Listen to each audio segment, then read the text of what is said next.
সুপ্রভাত বন্ধুরা, কেমন আছো সবাই? আমি সুমি চলে এসেছি আজকে একটা ছোট্ট ব্লগ তোমাদের সাথে শেয়ার করতে। আজকে শনিবার, তো সকালে আজকে নিরামিষ রান্না বান্না সব সারা হয়ে গেছে। রান্না বান্না সেরে গ্যাস ওভেন সব মুছে নিয়েছি, তাক মুছে নিয়েছি। আর দেখো পাশে সব নিরামিষ মশলাপাতি কৌটো রাখা আছে।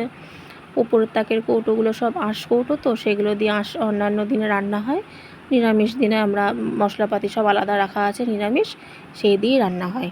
তো মোটামুটি রান্নাঘর পরিষ্কার হয়ে গেছে, শুধু বেশি না কিছু বাসন রয়েছে যেগুলো পরে একেবারে মাজবো।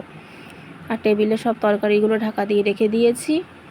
আর এইদিকে দেখো আমার ছেলের কাণ্ড, খেলেছে, খেলে টেলে খেলনা এইভাবে ছড়িয়ে রেখে দিয়েছে। এগুলো এখন আমারই গুছাতে হবে, আর কি করব। তো যাই হোক, ঘরের বিছনাগুলো গোছানো হয়ে গেছে। আর এদিকে মেয়ে পড়তে গিয়েছিল, ও চলে এসছে, তাই ওকে জলখাবারটা দিয়ে দিলাম খেতে। আমিও খেয়ে নিয়ে এবার ঘরে জামা কাপড় ছিল কিছু, সেগুলো সব ভাঁজ করছি। ভাঁজ টাজ করে নিয়ে তারপরে আবার ঘর ঝাড় দেবো, ঘর মুছবো। আর ওই ঘরটাও একটু গুছাবো, ওই ঘরটাও গোছাতে হবে। তো যাই হোক, ভাঁজ টাজ করে নিই। আর এদিকে দেখো উনি আবার খেলতে বসে গেছেন।